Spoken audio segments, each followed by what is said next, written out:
Miami is known to many as a hotspot for fun in the sun, where the elite go to party in the exclusive clubs of South Beach. But the cool pastels and hot bodies that line Ocean Avenue owe their resurgence to that 80s phenomenon of Friday night TV, Miami Vice. Dressed in their signature looks, Crockett and Tubbs put a new face on the Miami landscape by combining Michael Mann's cutting-edge style of storytelling with an unprecedented realism in their Vice Cop personas. To ensure the realism, Mann and his team would come to rely upon the expertise and training of one of Miami's top cops as a technical advisor.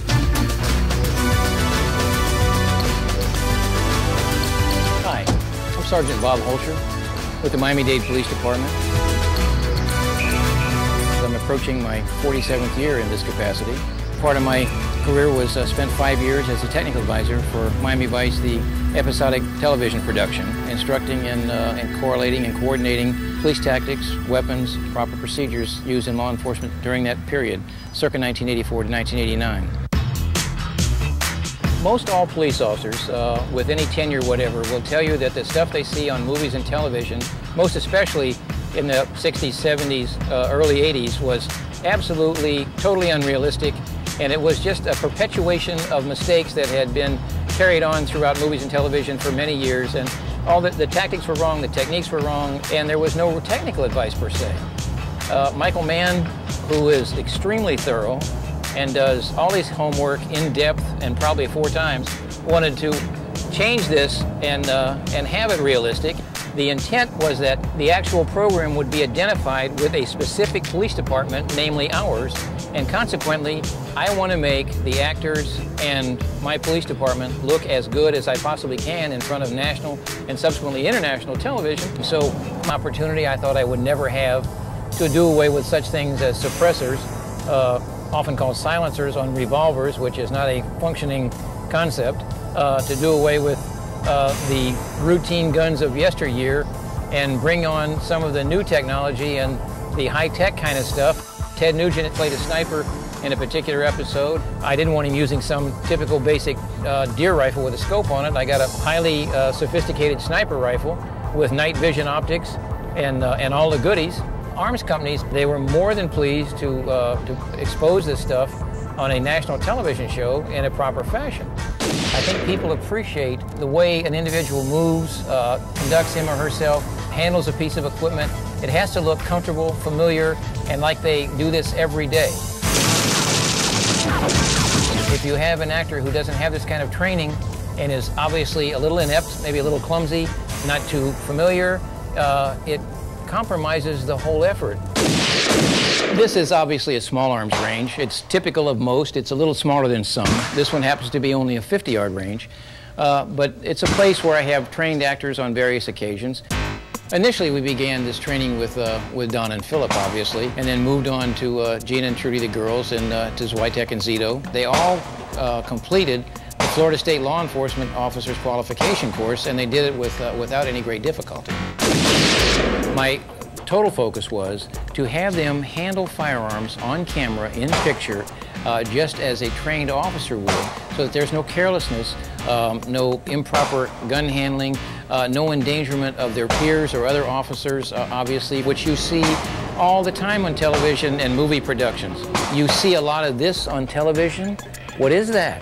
I think it's duck hunting, because the first thing you do is you blind the entire right side. You could hide a tractor-trailer truck behind these 2 closed fists, and this gun, to bring it down to here to fire, is time-consuming, where if it's here in a more of a karate stance, it goes right out, and it's much quicker. Taking this gun, for example, which I have downloaded, it is, as you will notice, has no magazine's been removed, and nothing in the chamber. Everything's clear. You can see directly through it. It's clear. Using this as an example, if Don or Philip were stalking in a mode, they would use a Weaver stance.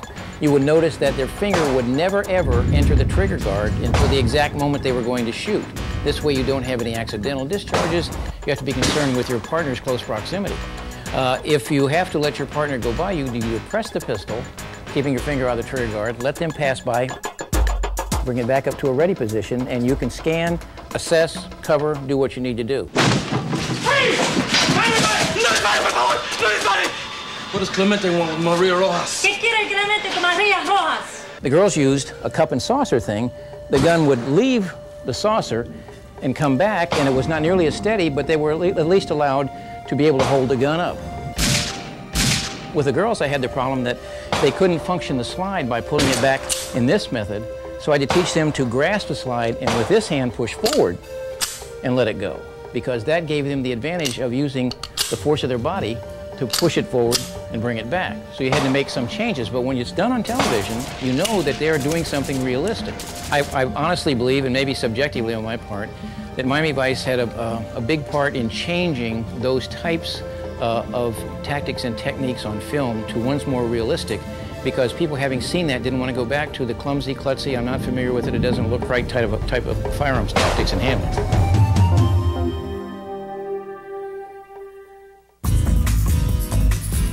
People who were in background, allegedly as police officers, created something of a dilemma for me, because as a technical advisor, if you have extras on a large set and 8 or 10 of them are in police uniform and they're wandering around at large with plastic guns and or real guns unloaded, and they come around a corner or go get a cup of Cuban coffee and wander off the set, and something's going down in front of them, they're going to be assumed to be a police officer and could end up in serious trouble. So my contention was, and I proposed this to Mr. Mann, that we use off-duty police officers. They come with their own wardrobe, they come with their own props, they come with all the necessary training, and then their standard equipment they're issued also comes into play, the handset radios, the clipboards, the automobiles, the other things. And after Mr. Mann viewed an episode or two with the real police officers, he was very pleased with it, and in fact we even spoke about it, and he said that this was what we would do in the future, and we continue to do that. And it set a trend for almost every other production I've been on with law enforcement officers from that date to this. Get ready, girls. Showtime. Ow. We're on? Yeah. This area is the Technical Services Support Group area. Circa the Miami Vice episodes would have been known as the Electronic Technicians, particular office of equipment or what have you. Herein is developed and manufactured items of investigative devices, photographic, ocular, audio, camera, what have you. And these devices are used by investigators in all types of cases. The technology at this date and time is so far superior to what it was during the 80s that there's absolutely no comparison. It's apples and watermelons, if you will.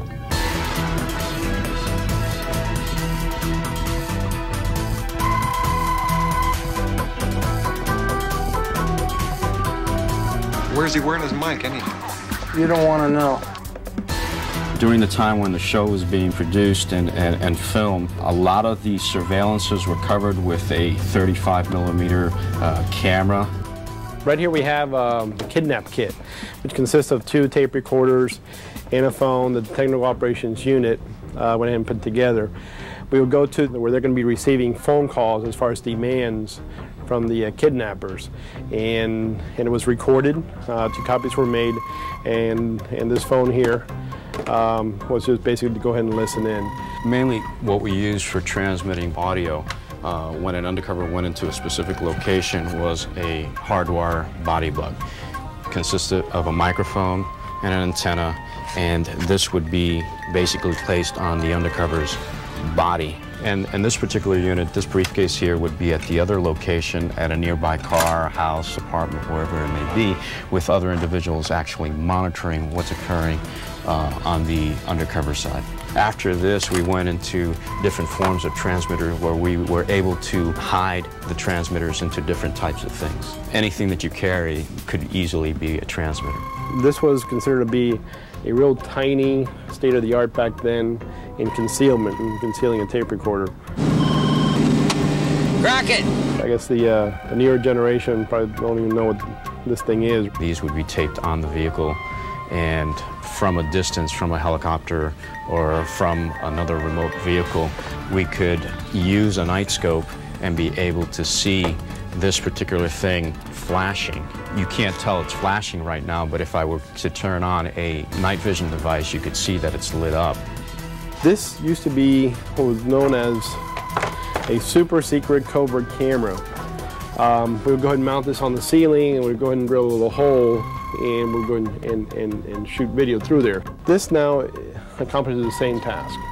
What has basically happened over the years is that a lot of subjects or bad guys have purchased equipment that was utilized to uncover some of our equipment. With the changes in technology and advent of newer equipment, we're able to defeat these. So we always try to stay one step ahead of the subjects or the bad guys. The quality is in the details. If it's skimmed over, glossed over, it doesn't come off realistic. So I undertook this thing not with the greatest spirit of cooperation. I was apprehensive, skeptical, and a tad dubious. Turned out to be most interesting interlude in my long career. It was something totally different, and it gave me a lot of interesting involvements and a lot of things that I would not have experienced otherwise in law enforcement.